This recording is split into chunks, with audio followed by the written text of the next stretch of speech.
If you haven't heard about Anchor, it is the easiest way to make your podcast. Let me explain. It is free, and you can do everywhere you have an internet connection, from your cellular phone, from your laptop, or from your tablet. It's free. There is creation tools that allow you to record and edit your podcast right from your phone or your computer.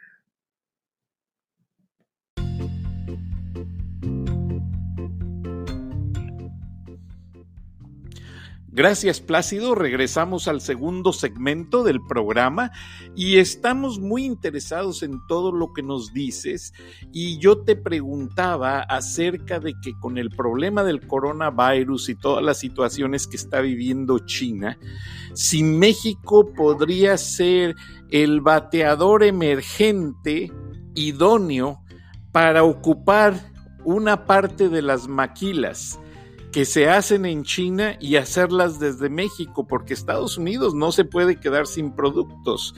México de por sí ya fue declarado el primer socio comercial de Estados Unidos a nivel mundial.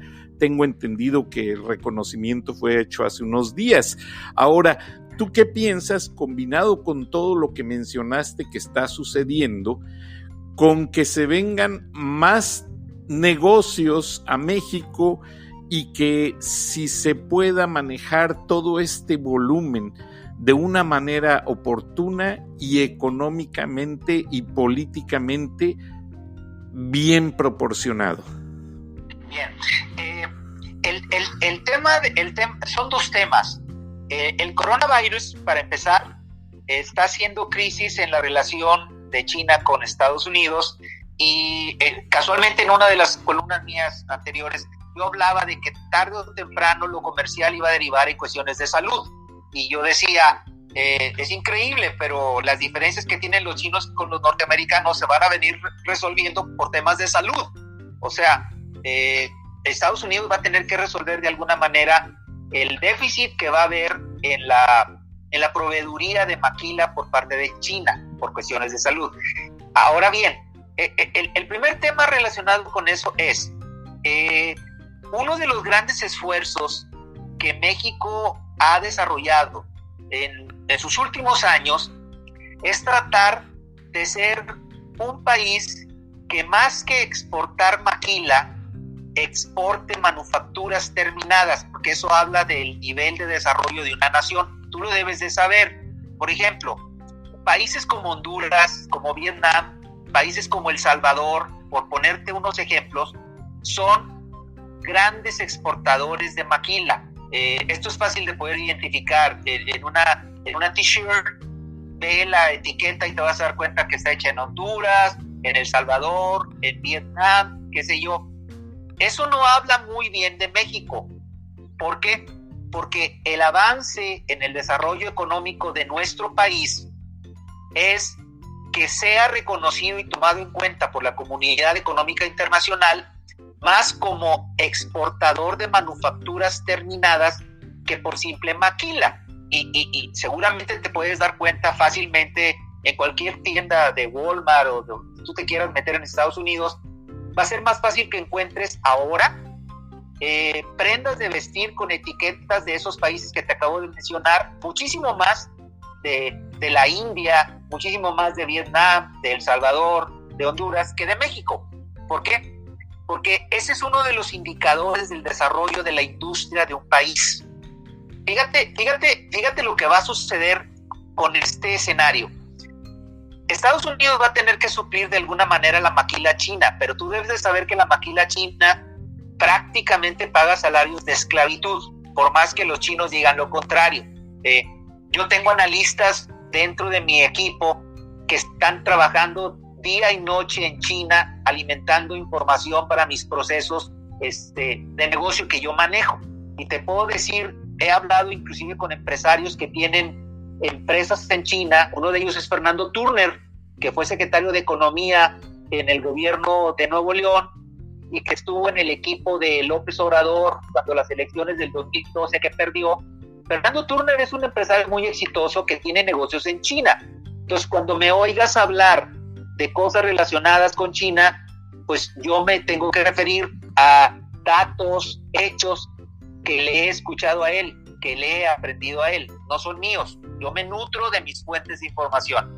Entonces, el tema en el caso de China es que nunca se va a poder igualar el precio de la maquila de los chinos con el precio que tiene ahorita la maquila mexicana, porque ya no es tan barata como lo era antes. E incluso en un análisis comparativo que nosotros hicimos de un factor que se llama flete, flete vía barco contra el flete que tendría que pagar la empresa norteamericana si sustituye la maquila china por la maquila mexicana, ni teniéndonos frontera con frontera, ni sabiendo que el flete mexicano va a ser de 300 kilómetros y 400 contra miles del flete por mar, sería muy difícil que el industrial norteamericano que recibe maquila china pudiera tener precios competitivos con la maquila mexicana. Ese es un dato muy importante y es tan importante que te puedo decir que es dato para los que están pensando en esa posibilidad. Otra cosa sería, ese es el segundo punto que yo quería tratar, que formara parte de una estrategia en donde, por cuestiones de apoyo en el tema de salud, México le entrara al quite. Habría que ver qué dicen los capítulos específicos del tratado comercial que México firmó recientemente con Estados Unidos y Canadá. Yo te puedo decir que todo lo que tiene que ver con lácteos, todo lo que tiene que ver con industria automotriz, todo lo que tiene que ver con acero, con productos terminados, está perfectamente tipificado en el acuerdo comercial. Pero también puedo decirte que uno de los propósitos de los negociadores mexicanos, antes de que fueran despedidos por el gobierno de López Obrador, era precisamente quitarle a la industria mexicana el tufo de la maquiladora. Porque, ¿qué valor agregado genera un maquilador, mi estimado Frank, contra un producto manufacturado totalmente en México que se exporta? Por ejemplo, como las exportaciones de Frisa, una empresa no muy grande mexicana que está en Monterrey, que es de la familia Garzate. Esa empresa, imagínate tú, surte de piezas manufacturadas a la industria aeroespacial de Estados Unidos. O sea, el nivel de especialidad de mano de obra que requiere una exportación de esa naturaleza, el nivel de crédito que representa en el mercado mundial, el nivel de acreditación, pues no se compara con una empresa maquiladora de Matamoros que colinda con Brownfield. No sé si estés de acuerdo, Frank. Sí, completamente. Incluso leí, perdona que te interrumpa, un editorial del Wall Street Journal, porque el empresario mexicano Felipe Pablo Martínez Treviño, dueño del grupo Émico, movió su planta de calzado a China porque los costos se le iban completamente a superar en materia de ahorro y compensaba esa parte de la transportación que tú mencionas. Solamente lo quería como referencia para reforzar lo que estás diciendo y que la audiencia se dé cuenta que estás en una proporción muy exacta. Perdón, continúa, Plácido, es muy interesante. Y el ejemplo que pones de Mico es sensacional, porque entra perfectamente al tema donde yo quería terminar ese segmento. ¿Cómo puede ser posible que en este momento una industria del estado de Guanajuato, de una ciudad en particular, León, por ejemplo, en donde el sello característico de esa producción industrial es el zapato? Te voy a dar un dato que acabo de obtener de la Cámara específica que se refiere a la industria del calzado en el estado de Guanajuato. El 70% de los zapatos que salen de las fábricas de Guanajuato se maquila en China. O sea, ¿qué tiene que pasar para que ese fenómeno se dé? Pues se tiene que dar un salario muchísimo más bajo que el que se paga en un país que, comparado con Estados Unidos, también hay que decirlo, México todavía tiene un trecho demasiado largo que recorrer para poder equiparar el sueldo que gana un obrero norteamericano contra el que gana un obrero mexicano. No sé si estés de acuerdo en eso, pero Pero la industria del calzado es un ejemplo clásico de que si México se mete en un esquema de abastecer de maquila al mercado norteamericano porque China ya no va a poderlo hacer por el coronavirus, pues la única justificación que habría ahí de por medio sería una compensación. O sea, si yo fuera negociador de la Secretaría de Economía del gobierno de López Obrador, yo le pediría al gobierno norteamericano una especie de compensación por ayudarle. Me explico, yo no me quedaría de brazos cruzados, yo le diría, mira, traes una bronca, ya no puedes meter tanto producto chino porque ahorita, no sé si sepas, Frank, las industrias chinas están trabajando ahorita a menos del 50% de su capacidad, a menos del 50%, este es un dato que me acaba de llegar, menos del 50%, dependiendo de los rubros, pero en general están trabajando a la mitad por el aislamiento que el virus está provocando. Entonces, México le entraría al quite gustosamente porque ya sabes que somos muy buenos con eso de la hermandad y cosas por el estilo, pero yo no me quedaría de brazos cruzados. Yo le diría al norteamericano, yo te voy a ayudar, pero no esperes que me vayas a pagar lo que le pagas al chino, porque yo no puedo competir con los chinos, tendría que ser un tema de salud, ¿verdad? Pero todo esto se va, yo creo, estimado Frank, que esto se tiene que resolver inclusive antes de la posible reunión bilateral entre los dos presidentes. Ese es un tema muy serio que la industria norteamericana va a tener que resolver de una manera o de otra y pues claro, va a echar mano de su vecino, creo. Como siempre, Plácido, porque de repente cuando pasaron la invasión en Kuwait de las plataformas petroleras, en esa época México producía demasiado gas y México salió a abastecer a Estados Unidos de gas y de gasolinas, cosa que ahora no se ha podido ver, lamentablemente. Pero dentro de esta perspectiva de tu ojo clínico y de tu contacto directo con empresarios, teniendo la experiencia de haber trabajado en el Grupo Alfa de Monterrey, ¿cómo ves tú básicamente el hecho de que el presidente en cierta manera esté tratando de reducir el impacto de algunos problemas? Ahora, ¿qué piensas tú como periodista de la mañanera? ¿Está siendo un espectáculo matutino o está realmente siendo el espacio que los periodistas buscaban para exponer la problemática? Y el último punto, ¿crees tú que México se esté convirtiendo en el filtro de indocumentados de Estados Unidos? Mira, respecto a lo que estás mencionando, voy a tratar de resumir mi respuesta. Primero, las mañaneras son un circo. Es un vehículo para que el presidente se luzca, ¿ok? Es un filtro. Te voy a poner un ejemplo en lo personal. Yo he tratado 3 veces de entrar a una mañanera y no me han dado la acreditación para estar ahí, a lo mejor porque ya me tienen identificado, ¿de acuerdo? Pero la mañanera no es un vehículo de información fidedigna desde el momento en que se presta para un apantallaje de todo lo que el presidente quiere decir. Gran parte de lo que dice lo improvisa. Me lo han dicho gente que trabaja en el Palacio Nacional en las áreas respectivas. Yo no le daría un voto de confianza respecto al rumbo que el país está teniendo, tomando en cuenta lo que el presidente dice en las mañaneras. De ahí salieron ocurrencias como la rifa del avión presidencial. Han salido las peores ocurrencias que te puedas imaginar, ¿de acuerdo? Entonces, la mañanera no es un vehículo serio de comunicación como el State of the Union en Estados Unidos o como los informes serios hacia el país. Ese es el punto más importante que yo veo para destacar. ¿Cuáles eran los otros temas que me decías, mi querido Frank? En el sentido de que si consideras que México se esté convirtiendo en un filtro de indocumentados para los Estados Unidos. Ya va. Fíjate el producto de un análisis que acabo de sacar con datos del mismo gobierno.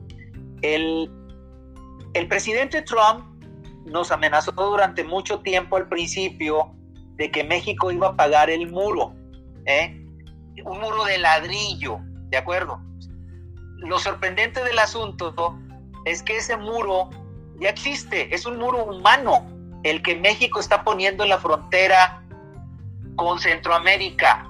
Es un muro que nos está costando ya, según cálculos de mis analistas, ya nos está costando más lo que hubiera costado el muro si se hubiera puesto ladrillo por ladrillo. ¿En qué datos me baso? 30,000 elementos, perdón, pero yo le llamo guarida nacional, en vez de guardia, porque es la guarida nacional de Durazo, que no le sabe nada al tema de la seguridad, y él es el jefe de la Guardia Nacional. Entonces yo digo, no es Guardia Nacional, hombre, es la guarida nacional. Bueno, 30,000 elementos de la Guardia Nacional en la frontera, concentrados en la frontera entre México con Guatemala para evitar que las caravanas de migrantes entren al territorio mexicano. ¿Tienes idea de cuánto le cuesta al erario mexicano pagar los sueldos de 30,000 guardias, más todo el personal administrativo del Instituto Nacional de Migración, más todos los agentes de gobernación, más los equipos, más los albergues, más todo el aparato? Yo creo que le cuesta tanto o más que si México le hubiera dado el cheque al gobierno de Donald Trump para que, ándale, ahí está tu dinero, sube el muro. ¿Me explico? En este momento estamos pagando más, y no es un muro de ladrillo, es un muro humano. Las caravanas están siendo frenadas en la frontera de México con Centroamérica por seres humanos, no por ladrillos. Entonces, hasta en eso el gobierno mexicano se está sublevando ante los designios del presidente Trump.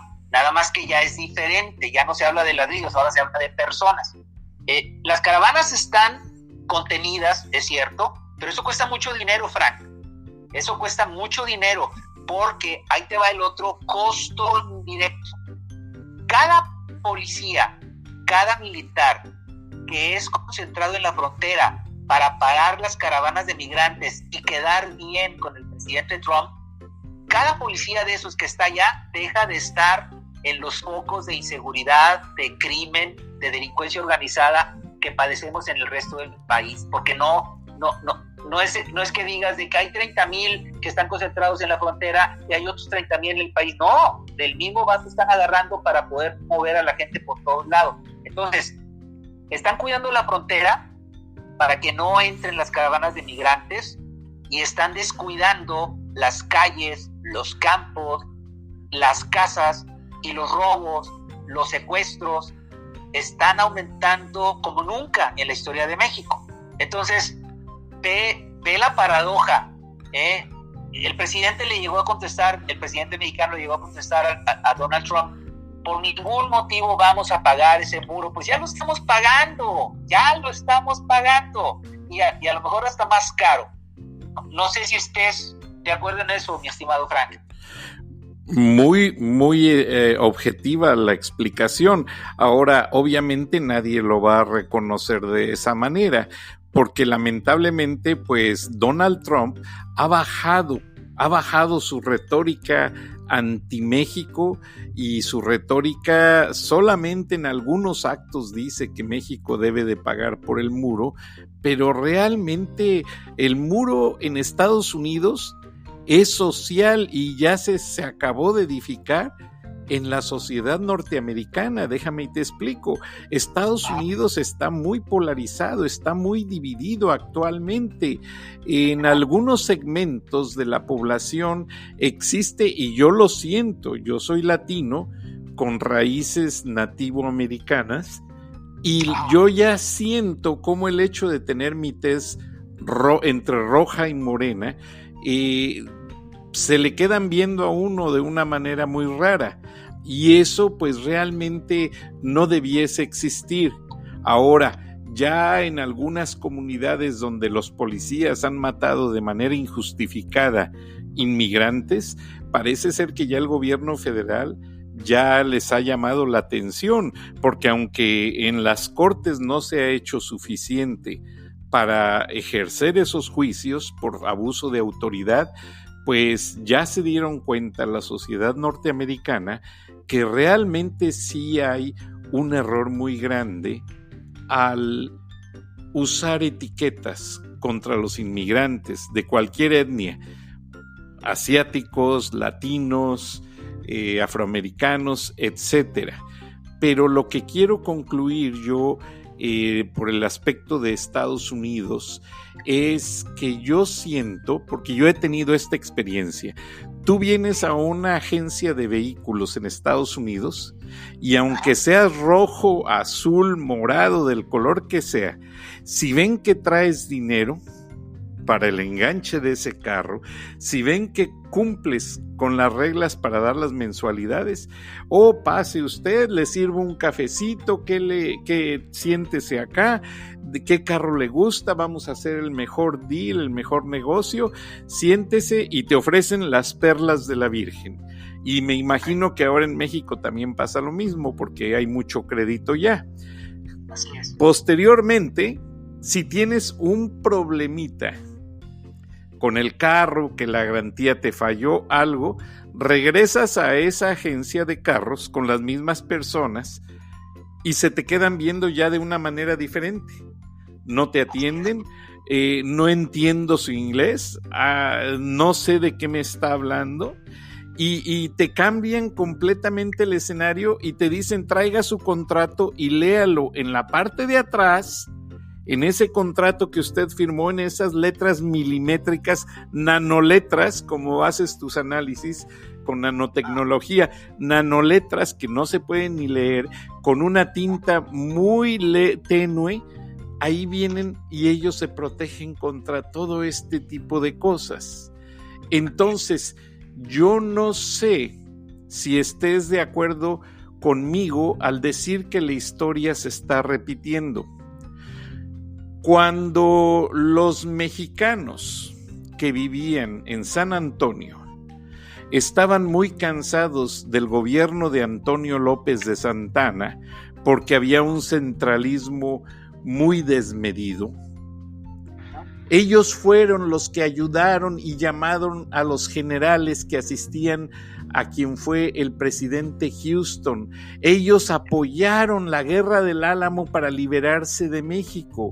Entonces, aunque la actriz casada con este mexicano primo de Azcárraga, Eva Longoria, que se casó con Pepe Bastón, ella diga que habemos millones de mexicanos que no cruzamos la frontera, sino la frontera nos cruzó a nosotros, pues sí, pero hay una serie de circunstancias que deben de quedar muy evidentemente marcadas en el sentido de que hay ciertas situaciones que orillan a la gente a tomar esas medidas. Ahora, yo honestamente, yo me siento siempre comprometido con México, con la opinión pública. Yo amo a México y me quiero morir en México.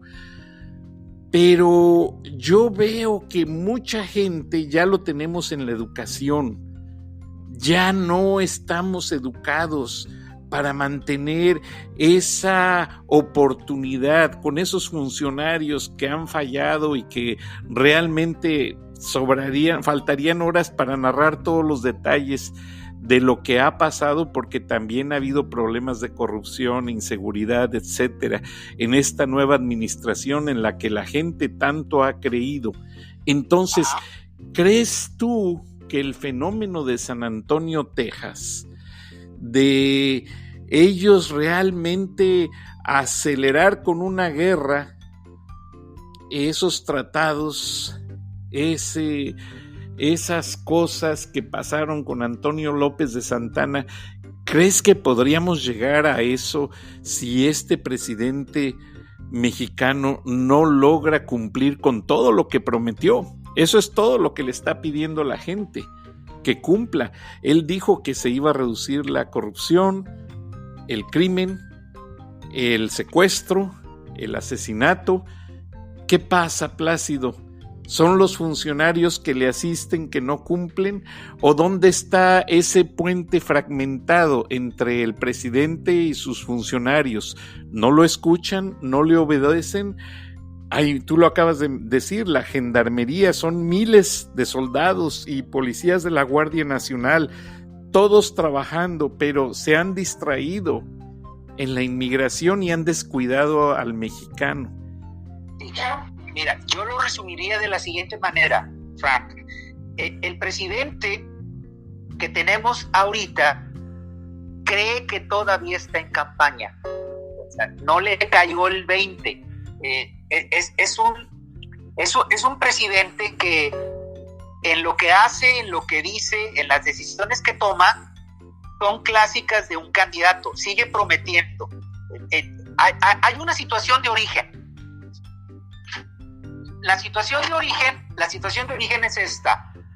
Su campaña estuvo basada en promesas por todos lados. El segundo problema es que en la realidad está cambiando su discurso, se desdice. Él de alguna manera no tiene mucho empacho en desdecirse, en desmentirse a sí mismo. Le falla la memoria de cosas que prometió. Él prometió que el crimen se iba a acabar en el primer año y en una de las mañaneras acaba de pedir un año más. O sea, dice que en diciembre de este año, 2 años después de su mandato, ya vamos a tener resultados y sigue cambiando las cosas. Ahora, perdóname que te interrumpa, sí, porque estamos tratando en este tema la correlación de ambos presidentes. También al presidente Trump le falló la memoria, también se desdijo, también se desmintió en muchos aspectos del juicio político. Nada más quería dejarlo claro a estas alturas. Y eso demuestra una vez más el paralelismo que existe entre el presidente mexicano y el norteamericano. A la larga se van a llevar muy bien. Donald Trump últimamente ha llegado a decir que le cae muy bien el presidente mexicano. Bueno, es que están cortados por la misma tijera. De alguna forma, el origen de lo que está sucediendo en México es, por un lado, promesas incumplidas. Segundo, está totalmente fuera de la realidad.